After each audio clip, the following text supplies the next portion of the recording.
विशाल पहिए का ट्रैक्टर। एक गांव में करण और चरण करके दो ट्रैक्टर वाले थे। करण बहुत ही आलसी था, कुछ काम नहीं करता था। जब भी देखो उसकी मोबाइल में गाना सुनना, मूवी देखना और गेम्स खेलता रहता था। लेकिन चरण बहुत ही अच्छा और ईमानदारी से मेहनत करता था। चरण दिन को खेतों में ट्रैक्टर से काम करता था और रात को शहर से गांव सामान लाने का काम करता था। एक बार करण गांव के सेंटर में मोबाइल गेम खेल रहा होता है और तभी चरण वहां पर आता है। अरे यार चरण, तुम इतना काम क्यों करते हो यार? हमें जीना नहीं देगा क्या? तुम पिछले जन्म में गधे थे क्या? दिन रात बस काम ही काम करते रहते हो। ऐसा मत बोलो करण, मैं अपनी फैमिली के बारे में सोचकर मेहनत कर रहा हूं। हम पैसे कमाएंगे तो ही वो कुछ खा सकते हैं ना। ऐसा बोलकर चरण वहां से चला जाता है। लेकिन तभी एक आदमी आकर करण से ऐसा पूछा, अरे भैया, मैं पड़ोस के गांव से हूं। मेरे खेत में कुछ बड़े पत्थर और रेत निकालकर मेरे खेत को जुताई करना है, आओगे क्या? तभी करण मन ही मन में ऐसा सोचता है, अगर ये करूंगा तो वह बड़े पत्थर और रेत की वजह से मेरी ट्रैक्टर खराब हो जाएगी। मैं ये काम चरण को दे दूंगा। अरे भाई सुनो, अभी मेरा ट्रैक्टर खराब हो गया है। मेरा दोस्त चरण करके एक है जो ये काम कर सकता है। तुम जाओ, मैं उसे बेच देता हूं। फिर करण चरण को मिलकर काम के बारे में बोलता है। लेकिन जब चरण खेत पर जाकर देखा तो वहां पर बड़े बड़े पत्थरों को देखकर घबरा जाता है। अरे भैया, ये काम करूंगा तो मेरा ट्रैक्टर खराब हो जाएगा। मैं ये नहीं कर सकता भैया, मुझे माफ कर दो। चरण भाई, अब तुम ऐसा बोलेगा तो मेरा पूरा नुकसान हो जाएगा। कुछ ना कुछ करके ये काम कर दो। मैं तुम्हें दुगना पैसा दूंगा और गांव में सारी खेत का काम तुम्हें ही कॉन्ट्रैक्ट दिलवाऊंगा। ये सुनते ही चरण के दिमाग में एक आइडिया आता है। उसके ट्रैक्टर के आगे वाली छोटे पहियों को निकालकर दोनों तरफ 4 विशाल बड़े टायर लगा देता है और पीछे एक लोहे का हल भी लगा देता है। फिर उसको लेकर काम करने लगता है। उस बड़े पहिए की वजह से बड़े पत्थर बाहर आ जाते हैं और लोहे की हल से अच्छी तरह जुताई भी हो जाती है। ऐसा पूरा खेत का काम सिर्फ 1 ही घंटे में हो जाता है। किसान बहुत ही खुश हो जाता है और चरण को बहुत पैसा मिलता है। ये देखकर सारे गांव के खेतों का काम उसी को मिलता है। ये सब देखकर करण ऐसा सोचा, अरे इस चरण का सत्यानाश हो।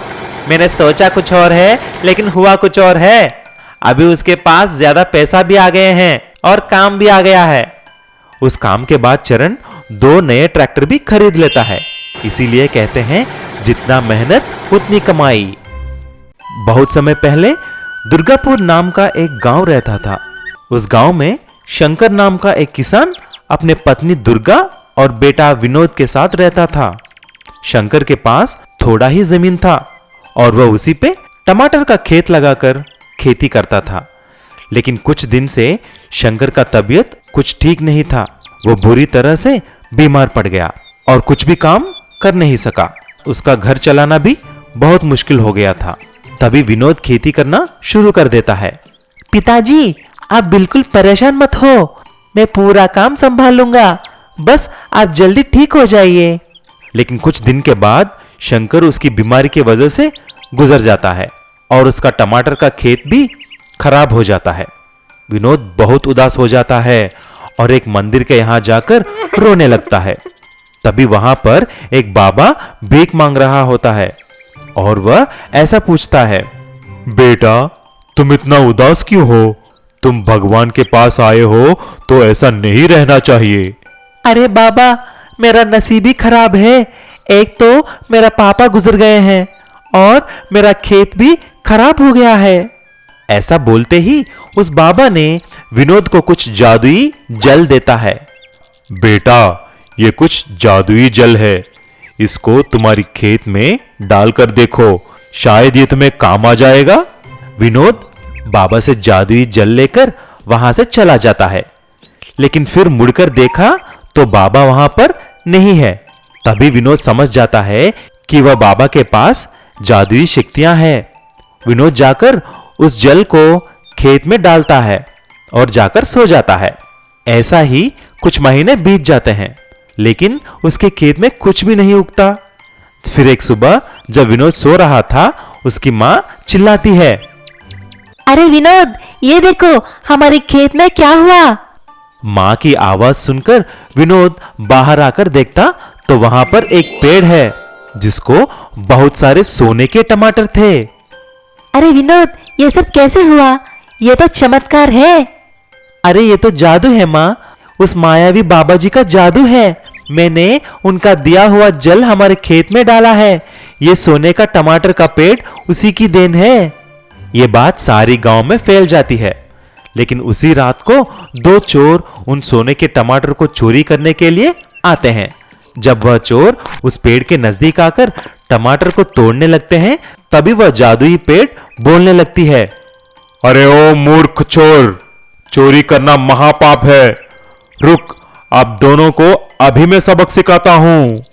ऐसा बोलकर उन दोनों चोरों को जादुई शक्ति से उस पेड़ बांध देती है। जब सुबह उठकर विनोद देखता है तो वह चोरों को पेड़ को बंधा हुआ देख चौंक जाता है। फिर चोरों को पुलिस के हवाले कर देते हैं। तब से विनोद सोने की टमाटर बेचकर खुशी खुशी से रहने लगता है। भूमिगत बैलगाड़ी। बदलापुर बिहार का एक छोटा सा गांव था। उसमें सुभाष नाम का एक आदमी रहता था। सुभाष उसके माता पिता और एक भाई छोटू के साथ रहता था। सुभाष के पास एक बैलगाड़ी भी थी, लेकिन उसको बैलगाड़ी चलाना बिल्कुल नहीं अच्छा लगता था, क्योंकि वह पढ़ा लिखा नहीं था। वह काम भी कुछ नहीं करता था, बस सारा दिन उसके दोस्तों के साथ बैठकर पीता रहता था। एक दिन सुभाष दारू पीते हुए जुआ भी खेल रहा था। पुलिस आकर उसे जेल में डाल देती है। तभी उसका भाई छोटू पुलिस स्टेशन आकर बैल दिलवाता है। फिर उसके पापा ने ऐसा बोला, अरे नालायक बुद्धू, कुछ सीख लो अपने छोटे भाई को देखकर। वह कितना मेहनत करता है, पूरा घर भी चलाता है। तुम भी मेहनत करके कुछ पैसे कमाओ, तभी पता चलेगा तुमको। लेकिन सुभाष सुधरता नहीं है। पैसों की लालच में आकर उसके दोस्तों के साथ मिलकर उसने एक प्लान बनाया। गांव के अंदर उसने एक भूमिगत सुरंग खोदता है और यात्रियों को बैलगाड़ी में बिठाकर भूमिगत सुरंग में ले जाकर सारा पैसा लूटने के लिए सोचता है। एक दिन सुभाष का भाई छोटू का दोस्त गांव में आता है। अरे भाई, चलोगे? मुझे बदलापुर जाना है। ठीक है सर, चलिए। लगता है आप कुछ जरूरी काम से आए हुए हैं। आइए, मैं आपको जल्दी बदलापुर लेके जाऊंगा। ऐसा बोलकर उसको बैलगाड़ी में बिठा लेता है। कुछ दूर जाते ही सुभाष उसको उसी भूमिगत सुरंग में ले जाता है और ऐसा बोलता है, अरे ओ साहब, चुपचाप अपना सारा पैसा मुझे दे दो, नहीं तो इसी सुरंग में गाड़ दूंगा। जान प्यारी है तो बाहर जाकर किसी से कुछ मत बोलना। ऐसा बोलते ही वह आदमी डर जाता है और उसके पास जो भी पैसा था सुभाष को देता है। बाहर जाकर सारी बात उसके दोस्त छोटू को बता देता है। तभी छोटू को अपने भाई पर शक हो जाता है, क्योंकि उस गांव में 2-3 ही बैलगाड़ी वाले थे। फिर एक दिन छोटू अपना वेश बदलकर सुभाष का बैलगाड़ी के यहां आ जाता है। तभी सुभाष उसको बैलगाड़ी पर चढ़ने के लिए बोलता है। आ जाओ साहब, कहां जाना है? मैं तुम्हें सुरक्षित गांव में लेके जाऊंगा। कुछ देर के बाद जब वह सुरंग आता है, सुभाष उसके अंदर बैलगाड़ी को लेकर जाता है। छोटू को धमकाने लगता है। साहब अभी उतरिए, बहुत हो गया। आपके पास जो भी सोना पैसा कुछ भी है हमारे हवाले कर दो, नहीं तो सीधा भगवान के पास पहुंचा दूंगा। तभी छोटू को सारी बात पता चल जाता है। उसका वेश निकालते हुए ऐसा बोलता है, भैया, मैं तुम्हारा भाई छोटू हूं। आज तुम मुझे ही लूटने के लिए देखा है, ये ठीक नहीं है भैया। छोटू को वहां पर देख सुभाष चौंक जाता है और बहुत शर्मिंदा हो जाता है। तब से छोटू को शपथ करता है कि वह अभी से ईमानदारी से जीऊंगा। उसके बाद सुभाष ने अपनी बैलगाड़ी ईमानदारी से चलाकर अपने घर को चलाने में भी हाथ बटा देता है। बड़ा ट्रैक्टर टायर और चोर। जंगपुर गांव के पास के जंगल में एक गुफा में सोनू और उसकी गैंग रहती थी। सोनू की गैंग आसपास के गांव से चोरी का सारा सामान गुफा में इकट्ठा करते थे। वो आसपास के गांव में जो भी सामान चोरी करते जैसे सोना, चांदी, बर्तन और बाकी कीमती सामान उस गुफा में छुपा दिया करते थे। लेकिन चोरी करने के कारण उन्हें हमेशा पुलिस का डर लगा रहता था। लेकिन जंगपुर और आसपास के गांव में चोरियां बढ़ने के कारण पुलिस वहां पे दबिश देने लगी और उन्होंने सोनू गैंग के 1-2 चोरों को पकड़ भी लिया था। लेकिन किसी भी चोर ने अभी तक गुफा का पता नहीं बताया था।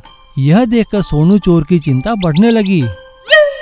भाइयों, कुछ सोचो, अगर पुलिस हमारी इस गुफा तक पहुंच गई तो हमारी सारी मेहनत बेकार हो जाएगी और सालों से जो हमने यहाँ धन इकट्ठा किया है वो सारा पुलिस पकड़ लेगी।